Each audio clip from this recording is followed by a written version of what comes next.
रहीम programme Jaranwala की आवाज़ और उनके मसाइल के साथ आपकी खिदमत में हाज़िर हैं।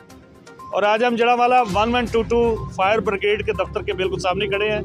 हमारे कैमरा आपको यहाँ पर लोकेशन दिखा सकते हैं। ये government girls primary high school है और इससे आगे चलते जाए तो सोलह बाज़ार के आगे वो सामने रेल बाज़ार है, जहाँ पर मंगल की रात इंतहाई खौफनाक शॉर्ट सर्किट की वजह से जो आतिशज़दगी का वाक़या पेश आया। और कल यानी कि 15 तारीख रात 1:30 बजे लकड़ मंडी में भी आतिशज़दगी शॉर्ट सर्किट की वजह से करोड़ों मालियत की लकड़ी, सामान और जो दीगर अशिया थी वो जल चुकी हैं।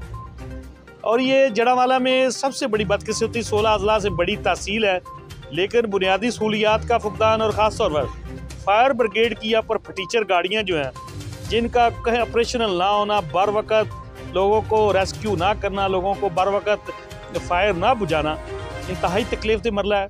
और ये यहाँ पर 2 दफ़ा जो ऑपरेशन हुआ है जड़ावाला में, मंगल की शब और जुमेरात की शब, बिल तरतीब यहाँ पर फैसलाबाद की गाड़ियों ने आके इन मामलात को कंट्रोल किया। और चौधरी तनवीर कैसर एडवोकेट जो हमारे साथ मौजूद हैं, इन्होंने तमाम मामलात को बगौर बड़ा करीब से देखा। जो पहले जो यहाँ पे ये सानिया पेश आया, ख़ास तौर पर 13 दिसंबर की शब जो ये यहाँ पर रात 11:15 बजे करीब बिल्कुल इन्होंने बड़े करीब से उसके मनाजर को देखा। और इंतहाई खौफनाक ये आग थी जो शॉर्ट सर्किट था।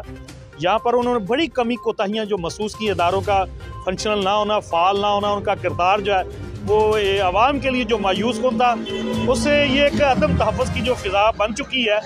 इस हवाले से जनाब चौधरी तनवीर कैसर एडवोकेट जो उन्होंने अपने मनाजर अपनी आँखों से देखे वो हमसे शेयर करेंगे। जी, मैं इस वक्त 1122 के दफ्तर के सामने खड़ा हूँ।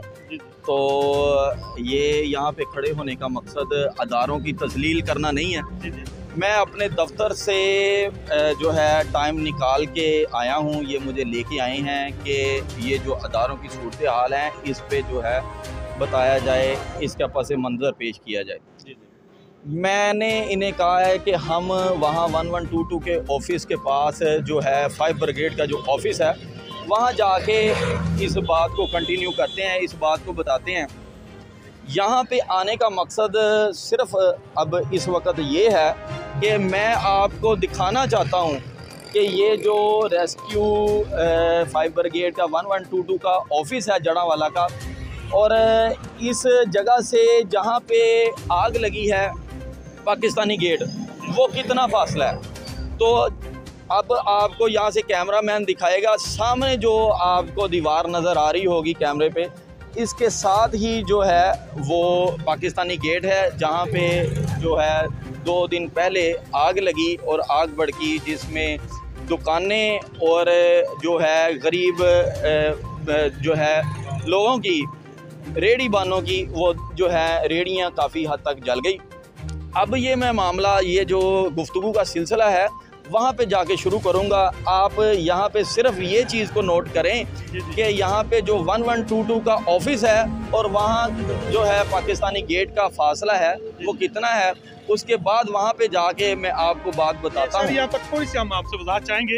ये जो आप सामने गाड़ी देख रहे हैं, हमारे कैमरा भी आपको दिखाएंगे, ये इसकी जो सूरत हाल है, हाँ, ये बज़ाहिर ये नजर आ रही है फंक्शन नहीं है। हाँ। इसकी जो बॉडी मेंटेनेंस का बिल्कुल कोई हमें ये जो आपको गाड़ी सामने नजर आ रही है ये चलने के काबिल नहीं है, क्योंकि इसको चलने के काबिल छोड़ा ही नहीं गया है।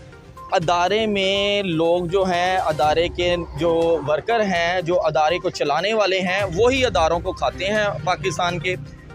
जो यहाँ 1122 की गाड़ियों का सिलसिला है, यहाँ जो अमला तो पहले नंबर पे आता ही नहीं है। अगर आता है अपनी हाज़िरी लगवा के चला जाता है। अब भी अगर आप ये गाड़ी देखेंगे, इस गाड़ी में आपको पानी नहीं मिलेगा। हालांकि मकसद ये होता है कि जब भी गाड़ी फायर ब्रिगेड की खड़ी हो तो उसमें पानी मौजूद होना चाहिए। तो अब जब ये कोई हादसा होगा, ये उधर पानी भरने के लिए जाएंगे, उतनी देर में ये घंटा ज़ाया कर देंगे। बात करने का मकसद ये है कि ये जो गाड़ियाँ हैं ये अदारे ने ही इस हद तक जो ख़राब की हुई हैं।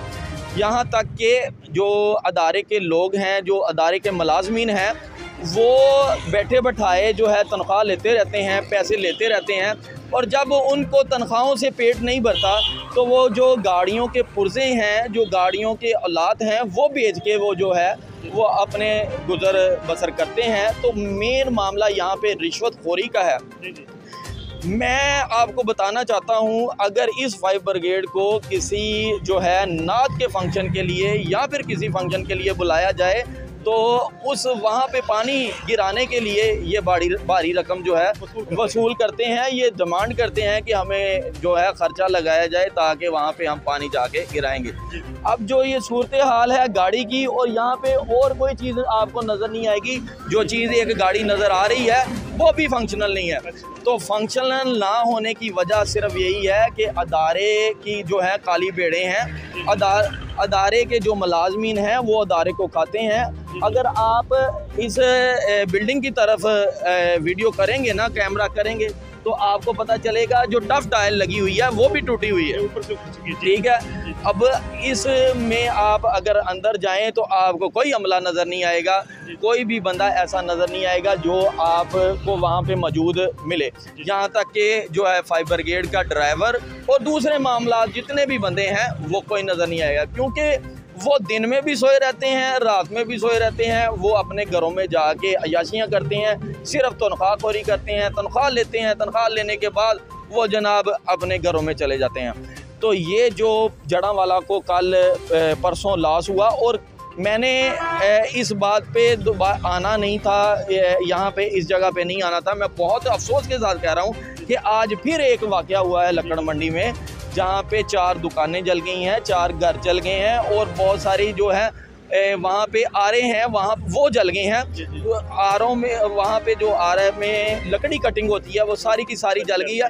वो भी उसका भी जो है फासला इस जगह से बिल्कुल आधा किलोमीटर भी नहीं होगा, कि वॉकिंग डिस्टेंस पे है, कि वहाँ पे भी ये गाड़ियाँ नहीं पहुँची। और वहाँ पे जो है बारूनी इलाकों, मतलब कि खुड़ियांवाला से, फैसलाबाद से ये गाड़ियाँ मंगवाई गई हैं। अच्छा सर, यहाँ पर थोड़ा सा हम ये आपसे ये जो एरिया है, ये जो इदारा है, ये एसी जड़ांवाला जो नुमानी डोगर है उनकी कहने के आता है, उनकी सिस्टम जो आता है खासतौर पर एमसी का जो है जी उसके एडमिनिस्ट्रेटर मैं आपको बताता हूँ। एसी साहब बेचारे क्या करें, एसी साहब हमारा निज़ाम ही पूरा का पूरा जो है डिस्टर्ब है। मैं उस वक्त खुद गया था वहाँ पे, एसी नुमान साहब वहाँ पे मौजूद थे, ठीक है। नुमान साहब मौके पर मौजूद थे, लेकिन पानी तो बजाना है गाड़ियों ने, उन्होंने एडमिनिस्ट्रेशन करनी है। उनका फ़र्ज़ बनता है कि इनको ये है कि अब जो इन्होंने ये जो रवैया रवा रखा है रेस्क्यू वालों ने, तो एसी साहब की ज़िम्मेदारी यहाँ पे बनती है कि ये जो बर वक़्त नहीं आए हैं, इनका सारा का सारे अमले को जो मुअत्तल करवाया जाए। ये उनके आला अहकाम तक इनकी जो है प्रोग्रेस जो है भेजी जाए कि ये जो है बिल्कुल नाक़िस तरीन अदारा है, वैसे ही तनख्वाहखोरी कर रहे हैं। यहाँ पे अगर ये अदारा मौजूद है तो यहाँ इसे फैसिलिटेट, आवाम को इससे फैसिलिटेट होना चाहिए था। लेकिन अब जबकि एसी साहब वहाँ पे मौजूद थे, तो मैं यहाँ पे ये थोड़ी सी कोताही समझता हूँ, क्योंकि एसी साहब अपनी नफरी के साथ मौजूद थे, पुलिस अफसरान भी वहाँ पे मौजूद थे। तो वहाँ जो है इन एसी साहब को, पुलिस अफसरान को हुक्म देना चाहिए था कि ये जो है जितनी देर फायर ब्रिगेड नहीं आ रही है वो अपने मतलब पुलिस की नफरी के ज़रिए जो है वो इंतज़ामात करवा के आग बुझाने में कोई अमल अदा करते। लेकिन वहाँ पे एसी साहब भी खड़े थे, पुलिस अफसरान भी खड़े थे। यहाँ पे मैं फील करता हूँ कि ये कोताही है कि उनको कहना चाहिए था अपनी मदद आपके तहत जो है लोग घरों से पाइप ला के पानी गिरा रहे थे, जो नफरी जो सरकारी मौजूद थी वो कोई हेल्प आउट नहीं कर रही थी। तो एसी साहब से ये भी गुजारिश है कि ये जो मुजरमाना रवैया जो 1122 और ये जो फायर ब्रिगेड की तरफ से जड़ांवाला में अब 2 बारी हो चुका है, तो इस पे मैं एसी साहब से गुजारिश करता हूँ कि वो इनके ख़िलाफ़ जो है रिपोर्ट बल्कि FIR करवाई जाए, ताकि ये इस किस्म की जो है नेगलिजेंस दोबारा ना सुनने में मिले। तो मैं अब ये बात जो है आपको जो है पाकिस्तानी गेट के पास जाके मैं बताता हूँ आपको कि ये किस कदर करीब है और इन्होंने किस कदर नेग्लिजेंस से काम लिया है। जी, बाकी हम सिलसिला वही से जोड़ेंगे पाकिस्तानी गेट के पास जाकर, और चौधरी तनवीर साहब ने जो हालात वहाँ 13 तारीख को देखे वो भी बयान करेंगे, और बाद में जो उसका हल है वो भी वहाँ से शुरू करेंगे। जी।